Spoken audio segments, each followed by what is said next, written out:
दोस्तों नमस्कार, जोहार। चलिए जानते हैं झारखंड सूबा की ताजा खबरों को, लेकिन उससे पहले अगर आपने अभी तक इस चैनल को सब्सक्राइब नहीं किया तो सब्सक्राइब कर लें, जिससे कि आपको झारखंड सूबा की ताजा खबर रोजाना मिलती रहे।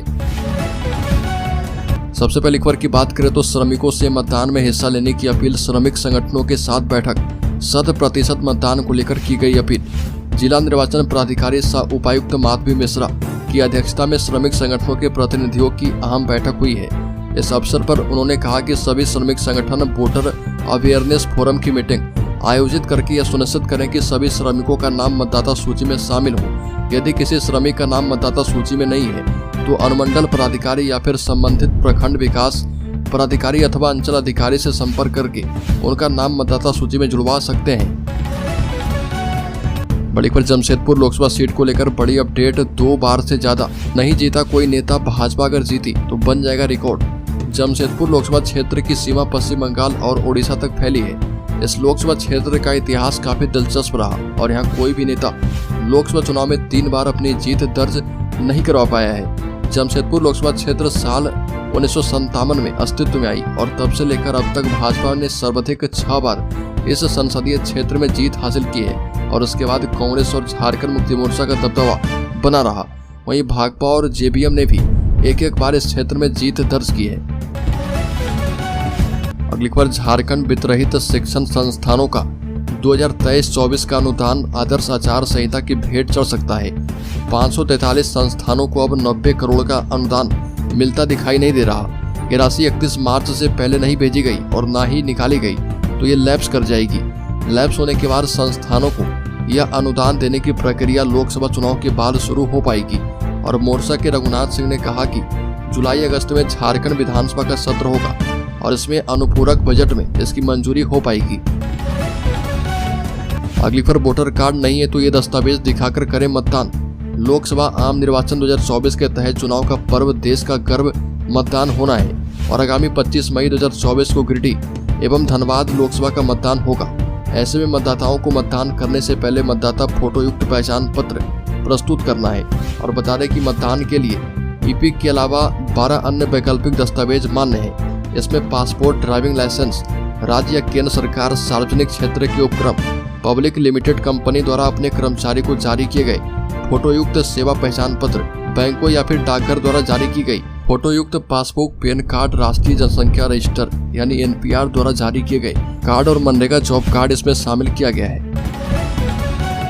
अगली खबर, राज्य में मॉर्निंग कोर्ट 1 अप्रैल से। राज्य सिविल कोर्ट सहित झारखंड के सभी जिला न्यायालय में 1 अप्रैल से मॉर्निंग कोर्ट में मुकदमों की सुनवाई शुरू हो जाएगी।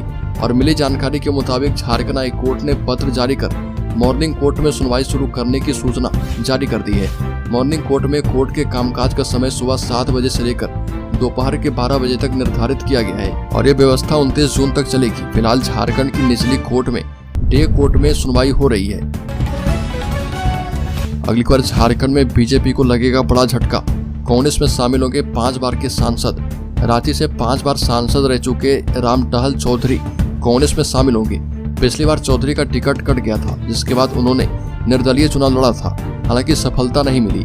इस चुनाव में चौधरी कांग्रेस का साथ देंगे और सूत्रों के मुताबिक उन्होंने कोई डिमांड भी नहीं रखी है। भाजपा ने चौधरी का टिकट काटकर संजय सेठ को उम्मीदवार बनाया था, जो फिलहाल सांसद हैं और इस बार भी उन्हें टिकट मिला है। 1942 में पैदा हुए रामटहल चौधरी 1991 से 2004 और इसके बाद 2014 से 2019 तक रांची लोकसभा सीट से बीजेपी के सांसद रहे हैं।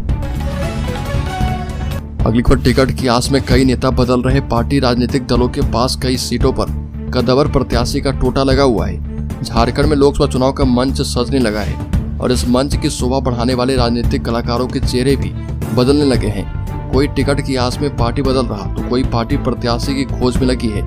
जमशेदपुर संसदीय सीट पर भाजपा ने वर्तमान सांसद विद्युत बरन महतो पर फिर से भरोसा जताते हुए प्रत्याशी घोषित कर दिया है और अब वहां महागठबंधन को प्रत्याशी ढूंढना पड़ रहा। कांग्रेस से लड़कर इस सीट को लेने वाले झारखंड मुक्ति मोर्चा के पास भी कोई मजबूत चेहरा नहीं है और पिछली बार यहां से झारखंड मुक्ति मोर्चा ने चंपई सोरेन को खड़ा किया था। चंपई सोरेन अभी मुख्यमंत्री हैं और महतो बहुल जमशेदपुर संसदीय क्षेत्र में झारखंड मुक्ति मोर्चा का जनाधार भी है, लेकिन कद्दावर प्रत्याशी नहीं है। यही कारण है कि झारखंड मुक्ति मोर्चा भाजपा के कुणाल सारंगी पर डोरे डाल रहा। अगली बार झारखंड के निजी स्कूलों के अधिक शिक्षक अप्रशिक्षित, इसलिए रिजल्ट हो रहा खराब, प्रशासन करे जांच। बता दें कि जमशेदपुर शहर के निजी स्कूलों में 9वीं एवं 11वीं कक्षा में बड़ी संख्या में बच्चों के फेल होने का विवाद लगातार बढ़ता जा रहा और इस मामले में अभिभावक एवं स्कूल आमने सामने आते जा रहे। जमशेदपुर अभिभावक संघ ने इस मामले में डीसी को ज्ञापन सौंपा। इसमें संघ की ओर से कहा गया कि इस साल अलग अलग करीब 25 निजी स्कूलों के 9 एवं 11वीं कक्षा में करीब 2000 से भी ज्यादा बच्चे फेल हुए हैं। इससे मोटी फीस वसूलने वाले शहर के बड़े स्कूलों की शिक्षा की गुणवत्ता सवालों के घेरे में आ गई है और संघ ने कहा कि प्रशासन इन स्कूलों के शिक्षकों की योग्यता की जांच करे। बड़ीकर धनबाद एवं गिरिडीह लोकसभा क्षेत्र के वोटर्स 25 अप्रैल तक मतदाता सूची में जुड़वा पाएंगे नाम। भारत निर्वाचन आयोग ने लोकसभा चुनाव से पहले युवा एवं अन्य मतदाताओं को मतदाता सूची में नाम जुड़वाने के लिए एक और अवसर दे चुका है। आयोग के दिशा निर्देश के तहत नामांकन प्रक्रिया समाप्त होने से 10 दिन पहले तक जो मतदाता वोटर लिस्ट में नाम जुड़वा लेंगे उन्हें इस बार के लोकसभा चुनाव में मताधिकार का प्रयोग करने को मिलेगा। तो दोस्तों, खबरों में आगे बढ़े उससे पहले मैं आपको बता दूं कि इस चैनल की तरफ से क्यूज सीरीज का दूसरा फेज शुरू है और अगले 30 दिनों तक जो भी सब्सक्राइबर पूछे गए प्रश्नों का सही जवाब सबसे पहले और अगले 30 दिनों में सबसे ज्यादा बार देंगे उन्हें इस चैनल की तरफ से 1001 रुपए का गिव अवे दिया जाएगा। तो वीडियो की नोटिफिकेशन सबसे पहले पाने के लिए आप चैनल को सब्सक्राइब कर लें और बेल आइकॉन जरूर दबा दें। तो इस क्यूज सीरीज का 9वां सवाल है कि अभिनेता अक्षय कुमार किस देश के नागरिक हैं। इसमें पहला ऑप्शन है भारत, दूसरा ऑप्शन है अमेरिका, तीसरा ऑप्शन है जापान, चौथा ऑप्शन है ब्रिटेन। तो जल्दी से इस प्रश्न का सही जवाब कमेंट बॉक्स में दीजिए और शामिल हो जाइए 3 लाख के सब्सक्राइबर में जिन्हें 1001 रुपए गिव अवे के तौर पर दिया जाएगा। तो चलिए फिर से बढ़ते हैं खबरों की ओर। बड़ीकर राज्य में सर्वदा ज्वेलर्स की घटना। ज्वेलरी दुकान से 1 करोड़ 51 लाख का सोना चुराकर पैसे शेयर बाजार में लगाया, मैनेजर सहित 2 गिरफ्तार। बता दें कि मेन रोड स्थित सर्वदा ज्वेलर्स में 6 माह में 1 करोड़ 51 लाख रुपए के सोने के जेवरात गायब हुए हैं। दुकान संचालक अनुराग सिंघानिया ने इस मामले में मैनेजर मोहित नारंग सहित 2 लोगों के खिलाफ लोअर बाजार थाने में चोरी और धोखाधड़ी का केस दर्ज करवाया। पुलिस ने दोनों को गिरफ्तार किया है। FIR में सिंघानिया ने कहा कि उनकी दुकान में करीब 11 कर्मचारी कार्य कर रहे थे और जब उन्होंने अपनी दुकान का रूटीन ऑडिट करवाया तो स्टॉक में गड़बड़ी का पता चला और इसके बाद ऑडिटर से पूरे जेवरात का ऑडिट करवाया गया है और इसमें पता चला कि 2227 ग्राम सोने के जेवरात ही गायब हैं। अगली बार झारखंड मुक्ति मोर्चा के महासचिव सह प्रवक्ता सुप्रियो भट्टाचार्य और कांग्रेस के कार्यकारी अध्यक्ष बंधु तिर्की ने कहा कि देश में इमरजेंसी जैसे हालात हैं और तानाशाही की स्थिति बनी है और इससे लोग परेशान है। चुनाव में जनता केंद्र सरकार को जवाब देने वाली है। झारखंड मुक्ति मोर्चा कार्यालय में दोनों नेता संयुक्त रूप से प्रेस कॉन्फ्रेंस कर रहे थे और इस दौरान सुप्रियो भट्टाचार्य ने कहा कि कांग्रेस के बंधु तिर्की पार्टी में शामिल हो रहे और बंधु तिर्की लोहरदगा से गठबंधन के संयुक्त उम्मीदवार भी होंगे। श्री भट्टाचार्य ने झारखंड मुक्ति मोर्चा का पट्टा पहनाकर कहा कि परिवार में इनका स्वागत है। यह सुनकर मीडिया कर्मी हैरत में पड़ गए। हालांकि तब श्री भट्टाचार्य ने कहा कि बुरा न मानो होली है। अगली पर झारखंड में मैदान जंग में उतर चुके हैं भाजपा के योद्धा। इंडिया गठबंधन में अब तक उलझे हैं तार। झारखंड में एक तरफ जहां भारतीय जनता पार्टी ने राज्य की 14 में से अपने हिस्से की 13 सीटों पर योद्धाओं को मैदान जंग में उतार दिया है, वहीं दूसरी तरफ इंडिया गठबंधन में न तो सीटों की शेयरिंग पर तस्वीर साफ हुई है और न ही प्रत्याशी के नाम का ऐलान किया गया है।